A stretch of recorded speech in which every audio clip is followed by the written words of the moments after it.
ತುಂಬ ದುರ್ಲಭ, ಅದನ್ನು ಹಿಡಿದಿಡಿ. ಕ್ರೋಧ ತುಂಬ ಕೆಟ್ಟದ್ದು, ಅದನ್ನು ಅದುಮಿಡಿ. ಅಂಜಿಕೆ ತುಂಬ ಭಯಾನಕ, ಅದನ್ನು ಎದುರಿಸುವುದನ್ನು ಕಲಿಯಿರಿ.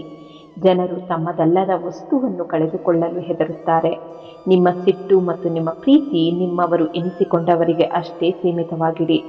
ಜೀವನದಲ್ಲಿ ನಿಮ್ಮನ್ನು ನೀವು ಸದೃಢವನ್ನಾಗಿಸಿ. ಇನ್ನೊಬ್ಬರ ಮೇಲೆ ನಿರ್ಭರವಾಗಿರುವುದು ನಿಮ್ಮನ್ನು ಹಾಳು ಮಾಡಿಬಿಡುತ್ತೆ. ಯಾವ ವ್ಯಕ್ತಿಯು ನಿಮ್ಮ ಮಾತಿನ ಮೌಲ್ಯವನ್ನು ಅರ್ಥ ಮಾಡಿಕೊಳ್ಳುವುದಿಲ್ವೋ ಅವರಿಗೆ ನಿಮ್ಮ ಮೌನವೇ ಸರಿಯಾದ ಉತ್ತರ. ಮನುಷ್ಯರಲ್ಲಿ ಎರಡು ರೀತಿಯ ಸ್ವಭಾವದವರಾಗಿರುತ್ತಾರೆ. ಒಬ್ಬರು ಎಲ್ಲವನ್ನು ಹೇಳಿಕೊಳ್ಳುವವರು, ಮತ್ತೊಬ್ಬರು ಎಲ್ಲವನ್ನು ಎಲ್ಲರಿಂದ ಮುಚ್ಚಿಡುವವರು. ಜೀವನ ಎಷ್ಟೇ ಕೆಟ್ಟದಾಗಿದ್ರೂ ನಮ್ಮವರು ಜೊತೆ ಇದ್ದಾಗ ಎಲ್ಲವೂ ಒಳ್ಳೆಯದೆನಿಸುತ್ತೆ. ಯಾರು ನಿಮ್ಮ ನೋವಿಗೆ ಸ್ಪಂದಿಸೋದಿಲ್ವೋ ಅವರಿಗೆ ನೀವು ಕಷ್ಟ ಹೇಳಿಕೊಳ್ಳುವುದರಲ್ಲಿ ಯಾವುದೇ ಅರ್ಥವಿಲ್ಲ. ಸಮಯ ಮತ್ತು ಮಾತಿನ ಉಪಯೋಗ ತುಂಬ ಕಾಳಜಿಯಿಂದ ಮಾಡಿ. ಯಾಕೆಂದರೆ ಇವೆರಡು ಮತ್ತೆ ಬರುವುದಿಲ್ಲ, ಮತ್ತೊಂದು ಅವಕಾಶವನ್ನು ನೀಡೋದಿಲ್ಲ. ನಿಮ್ಮ ಮುಂದೆ ಇದ್ದಾಗ ನಿಮ್ಮ ಜೊತೆ ಇರುತ್ತಾರೆ, ಮತ್ತೆ ನಿಮ್ಮ ಹಿಂದೆ ಇದ್ದಾಗ ನಿಮ್ಮ ವಿರುದ್ಧವಾಗಿರುತ್ತಾರೆ. ಇಂಥವರಿಂದ ಸಾವಧಾನವಾಗಿರಿ. ಒಮ್ಮೊಮ್ಮೆ ಒಂದು ಅರ್ಥವಾಗೋದಿಲ್ಲ, ಒಳ್ಳೆಯ ಜನರೊಂದಿಗೆ ಈ ಅದೃಷ್ಟವು ಯಾಕೆ ಕ್ರೂರವಾದ ಆಟವನ್ನು ಆಡಿಬಿಡುತ್ತೆ ಎಂದು. ಪ್ರೀತಿ ಮಾಡುವುದು ಒಂದು ಕಲೆ ಇದ್ದಂತೆ, ಆದರೆ ಆ ಕಲೆಯನ್ನು ಯಾವಾಗಲೂ ಪ್ರದರ್ಶನ ಮಾಡಬೇಡಿ. ಇದು ನನ್ನ ಸಲಹೆ.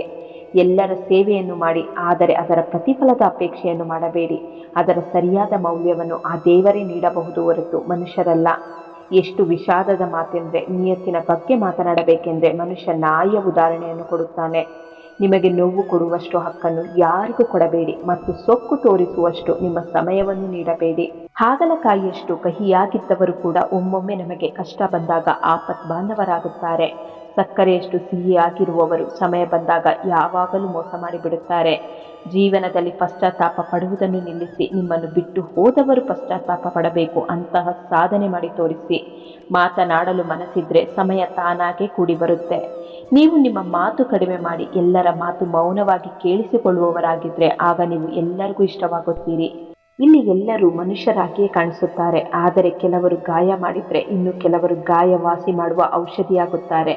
ನಮಗೆ ತಲೆ ಬಾಗುವುದಾಗಲಿ ಅಥವಾ ತಲೆ ಬಗ್ಗಿಸಿಕೊಳ್ಳುವುದಾಗಲಿ ಯಾವುದೂ ಇಷ್ಟವಿಲ್ಲ.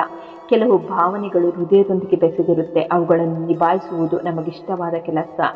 ಸಮಯಕ್ಕಿಂತ ಮುಂಚೆ ಸಿಕ್ಕ ವಸ್ತುಗಳು ತಮ್ಮ ಮೌಲ್ಯವನ್ನೇ ಕಳೆದುಕೊಳ್ಳುತ್ತವೆ ಮತ್ತು ಸಮಯದ ನಂತರ ಸಿಕ್ಕ ವಸ್ತುಗಳು ತಮ್ಮ ಮಹತ್ವವನ್ನೇ ಕಳೆದುಕೊಂಡಿರುತ್ತೆ. ಎಲ್ಲ ಸ್ವಭಾವದ ಜನರನ್ನು ನಾವು ನೋಡಬಹುದು. ಸಹಾಯ ತೆಗೆದುಕೊಂಡು ಧನ್ಯವಾದವನ್ನು ಹೇಳುವವರು ಮತ್ತು ಸಹಾಯ ತೆಗೆದುಕೊಂಡು ನಮ್ಮನ್ನು ಮೂರ್ಖರು ಎಂದುಕೊಳ್ಳುವವರು. ಜೀವನದಲ್ಲಿ ಬಿರುಗಾಳಿಯ ಅವಶ್ಯಕತೆಯೂ ಇದೆ. ಇದರಿಂದ ಯಾರು ಕೈ ಹಿಡಿಯುತ್ತಾರೆ, ಯಾರು ಕೈ ಬಿಡುತ್ತಾರೆ ಎಂದು ಗೊತ್ತಾಗುತ್ತೆ. ಸಮಯ ಹೇಳುವವರು ತುಂಬ ಜನ ಸಿಗುತ್ತಾರೆ, ಆದರೆ ಸಮಯಕ್ಕೆ ಸಹಾಯ ಮಾಡುವವರು ಯಾರೂ ಸಿಗೋದಿಲ್ಲ. ಪ್ರೀತಿ ಮತ್ತು ದ್ವೇಷ ಎನ್ನುವುದು ಎರಡು ಸಾಮಾನ್ಯ ಪದಗಳು ಎನಿಸುತ್ತೆ, ಆದರೆ ಈ ಎರಡು ಪದಗಳು ಮನುಷ್ಯನನ್ನು ದೇವರನ್ನಾಗಿಯೂ ಮಾಡುತ್ತೆ ಮತ್ತು ರಾಕ್ಷಸನನ್ನಾಗಿಯೂ ಮಾಡಿಬಿಡುತ್ತೆ. ನಿರೀಕ್ಷೆಗಳು ತುಂಬ ನೋವು ಕೊಡುತ್ತೆ, ಆದರೂ ಕೂಡ ಹೃದಯಕ್ಕೆ ನಿರೀಕ್ಷೆ ಆಸೆಯೇ ಇರುತ್ತೆ. ಜನರು ನಿಮಗೆ ಕಡಿಮೆ ಗೌರವ ನೀಡುತ್ತಿದ್ದಾರೆ ಎಂದರೆ ನಿಮ್ಮಲ್ಲಿ ಹಣದ ಕೊರತೆ ಇದೆ ಎಂದರ್ಥ. ಎಲ್ಲಿ ಗೌರವ ಸಿಗುತ್ತೋ ಅಲ್ಲೇ ಹೃದಯ ಹೋಗಲು ಬಯಸೋದು. ಆದರೆ ಜನರ ದೃಷ್ಟಿಯಲ್ಲಿ ನಾವು ಬದಲಾದ ಮನುಷ್ಯರು. ಯಾರ ದೃಷ್ಟಿಯಲ್ಲಿ ನಾವು ಏನೂ ಅಲ್ಲವೋ ಅವರು ನಮ್ಮ ದೃಷ್ಟಿಯಲ್ಲಿ ಅಯೋಗ್ಯರೇ ಸರಿ. ಗೌರವ ಕೊಡಿ, ಗೌರವ ಪಡೆದುಕೊಳ್ಳಿ. ಇದು ಎಲ್ಲರಿಗೂ ಅನ್ವಯಿಸುವ ನಿಯಮ.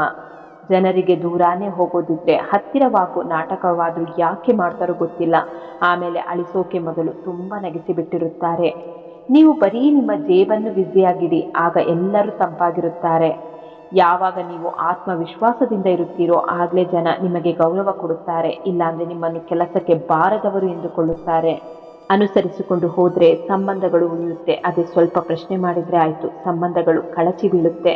ಯಾವಾಗ ನೋವು ಮತ್ತು ಕಹಿ ಮಾತುಗಳನ್ನು ಸಹಿಸಿಕೊಂಡ್ರಿ ಅಂದರೆ ಆಗ ಸರಿಯಾಗಿ ಬದುಕುವುದನ್ನು ಕಲಿತಿರಿ ಎಂದರ್ಥ. ಮೊದಲು ಸಂಬಂಧಗಳು ಯುಗ ಯುಗಾಂತದವರೆಗೆ ಇರುತ್ತಿದ್ರೆ ಜೀವನದ ಕೊನೆಗಳಿಗೆಯವರೆಗೆ ನಿಭಾಯಿಸಿಕೊಂಡು ಹೋಗುತ್ತಿದ್ರು.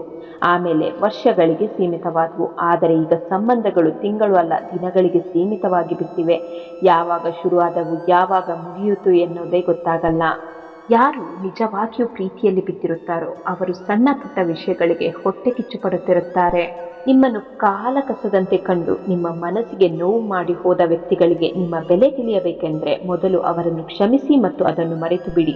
ನಿಮ್ಮ ಜೀವನದ ಮುಂದಿನ ಹಾದಿಯ ಮೇಲೆ ನಿಮ್ಮನ್ನು ಕೇಂದ್ರೀಕರಿಸಿ. ನಿಮ್ಮನ್ನು ಸಂತೋಷ, ಉತ್ತಮ ಮತ್ತು ಶಾಂತಿಯನ್ನು ನೀಡುವಲ್ಲಿ ನಿಮ್ಮ ಭಾವನೆಯನ್ನು ಹೂಡಿಕೆ ಮಾಡಿ. ಬುದ್ಧಿವಂತ ಜನರು ತುಂಬ ಸರಳವಾಗಿರುವ ಜನರನ್ನು ಸಲೀಸಾಗಿ ಮೋಸ ಮಾಡಿಬಿಡುತ್ತಾರೆ. ಅದಕ್ಕೆ ಒಂದು ನೆನಪಿಡಿ, ತುಂಬ ಸಿಹಿಯಾಗಿ ಮಾತನಾಡುವವರ ನಾಲಿಗೆ ಹಿಂದೆ ಸ್ವಾರ್ಥದ ಸಾಗರವೇ ಹರಿಯುತ್ತಿರುತ್ತೆ. ಊಸರವಳ್ಳಿಯ ಹಾಗೆ ಬಣ್ಣ ಬದಲಾಯಿಸುತ್ತಾರೆ, ಹಾವಿನ ಹಾಗೆ ಕಚ್ಚುತ್ತಾರೆ. ಮತ್ತೆ ಕೆಲವರು ಒಳಗೆ ಗುಬ್ಬಿಯ ಗೂಡನ್ನೇ ಕಟ್ಟಿಕೊಂಡಿರುತ್ತಾರೆ. ಜೀವನದಲ್ಲಿ ನಾವು ಮಾಡುವ ಅತಿ ದೊಡ್ಡ ತಪ್ಪು ಎಂದರೆ ನಾವು ಯಾರಿಗೆ ಪ್ರಾಮುಖ್ಯತೆಯನ್ನು ನೀಡುತ್ತೇವೋ ಅವರ ಜೀವನದಲ್ಲಿ ನಮಗೆ ಯಾವ ರೀತಿಯ ಪ್ರಾಮುಖ್ಯತೆಯೂ ಇರೋದಿಲ್ಲ. ಅತಿಯಾದ ಯೋಚನೆಯು ಮನುಷ್ಯನ ಎಲ್ಲ ಖುಷಿಯನ್ನು ಕಸಿದು ಬಿಡುತ್ತೆ.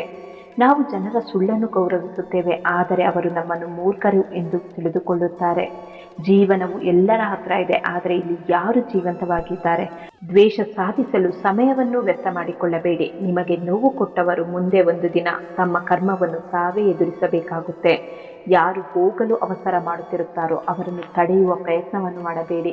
ಯಾರನ್ನು ತುಂಬ ಹಚ್ಚಿಕೊಳ್ಳುವುದು ಒಳ್ಳೆಯದಲ್ಲ, ಯಾಕೆಂದರೆ ನಿಮ್ಮ ಖುಷಿಯು ಅವರ ಮೂಡ್ ಮತ್ತು ಸಮಯದ ಮೇಲೆ ಅವಲಂಬಿತವಾಗುತ್ತೆ. ಯಾರು ನಿಮ್ಮ ಭಾವನೆಗಳು ಅರ್ಥವಾದರೂ ಕೂಡ ನಿಮಗೆ ತೊಂದರೆ ಕೊಡುತ್ತಾರೋ ಅವರು ಯಾವಾಗಲೂ ನಿಮ್ಮವರಲ್ಲ.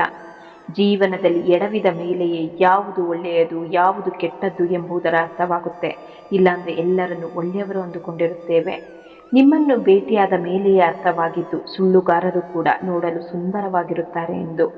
ತಿಳುವಳಿಕೆಯುಳ್ಳ ವ್ಯಕ್ತಿಯ ಬುದ್ಧಿ ನಡೆಯುತ್ತೆ, ಆದರೆ ತಿಳುವಳಿಕೆ ಇಲ್ಲದ ವ್ಯಕ್ತಿಯ ನಾಲಿಗೆ ನಡೆಯುತ್ತೆ.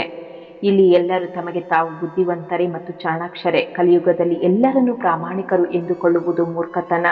ನಿಮ್ಮ ಮೇಲೆ ನೀವು ಸಮಯವನ್ನು ಕೊಡಿ, ಆಗ ಜನರು ನಿಮ್ಮ ಸಮಯಕ್ಕಾಗಿ ಹಾತೊರೆಯುತ್ತಾರೆ. ಕೆಲವೊಬ್ಬರ ನಗು ಕೂಡ ಹುಸಿಯಾಗಿರುತ್ತೆ. ಅದಕ್ಕೆ ಮನುಷ್ಯನನ್ನು ಬರೀ ನೋಡುವುದಷ್ಟೇ ಅಲ್ಲ, ಅವರನ್ನು ಒಳಗಿನಿಂದ ಅರ್ಥ ಮಾಡಿಕೊಳ್ಳಬೇಕು. ಇಲ್ಲಿ ಯಾರು ಯಾರ ಭಾವನೆಗಳಿಗೂ ಅಷ್ಟೊಂದು ಬೆಲೆ ಕೊಡೋದಿಲ್ಲ. ಎಲ್ಲರೂ ಅವಕಾಶವಾದಿಗಳಷ್ಟೇ. ಮುಖವಾಡ ಹೊಂದಿರುವ ಜನರು ಅವರಿಗೂ ಆಗಲ್ಲ ಇವರಿಗೂ ಆಗಲ್ಲ, ಗದ್ದಲದಲ್ಲೇ ಗೋವಿಂದ ಅನ್ನೋ ಸ್ವಭಾವ ಹೊಂದಿರುತ್ತಾರೆ. ನಿಮ್ಮ ಜೀವನದಲ್ಲಿ ಯಾರಿಗೂ ಯಾವ ವ್ಯಕ್ತಿಗೂ ತುಂಬ ಮಹತ್ವ ಕೊಡಬೇಡಿ. ಆ ವ್ಯಕ್ತಿಯಲ್ಲಿ ಆಗುವ ಬದಲಾವಣೆಯಿಂದ ನಿಮ್ಮ ಮೇಲೆ ನಿಮಗೆ ಕೋಪ ಬರಬಹುದು. ಯಾವಾಗ ನಿಮ್ಮನ್ನು ನೀವು ಹುಡುಕಲು ಪ್ರಯತ್ನಿಸುತ್ತೀರೋ ಆಗ ಜೀವನದ ನಿಜವಾದ ಸಂಘರ್ಷ ಅರ್ಥವಾಗುತ್ತೆ. ನಿಮ್ಮನ್ನು ನೀವು ಕಳೆದುಕೊಳ್ಳುವಷ್ಟು ಸಮರ್ಪಣಾ ಭಾವವನ್ನು ಯಾರ ಮೇಲೂ ಇಡಬೇಡಿ. ಕೆಲವರು ನಮ್ಮನ್ನು ಬಿಟ್ಟು ಹೋದ ಮೇಲೆಯೇ ನಮಗೆ ಮನವರಿಕೆ ಆಗೋದು ಇಲ್ಲಿ ಯಾರಿಗೂ ಯಾರ ಅವಶ್ಯಕತೆಯೂ ಇಲ್ಲ ಎಂದು. ಕೊಡಲು ಶುರು ಮಾಡಿ ತಾನಾಗಿಯೇ ಬರಲು ಪ್ರಾರಂಭವಾಗುತ್ತೆ. ಅದು ಗೌರವವೇ ಆಗಲಿ ಮತ್ತು ಸಂಪತ್ತೇ ಆಗಲಿ. ಮನುಷ್ಯ ಏನು ಬೇಕಾದರೂ ಮರೆಯಬಹುದು, ಆದರೆ ಅವನಿಗೆ ಅವಶ್ಯಕತೆ ಇದ್ದಾಗ ಯಾರು ಜೊತೆ ನೀಡಿರೋದಿಲ್ವೋ ಆ ಕ್ಷಣಗಳನ್ನು ಅವನು ಎಂದೂ ಮರೆಯೋದಿಲ್ಲ. ನಿಮ್ಮ ತಪ್ಪನ್ನು ನೀವು ಒಪ್ಪಿಕೊಳ್ಳದಿದ್ದರೆ ನೀವು ಯಾವಾಗಲೂ ಒಳ್ಳೆಯ ಮನುಷ್ಯನಾಗಲು ಸಾಧ್ಯವೇ ಇಲ್ಲ.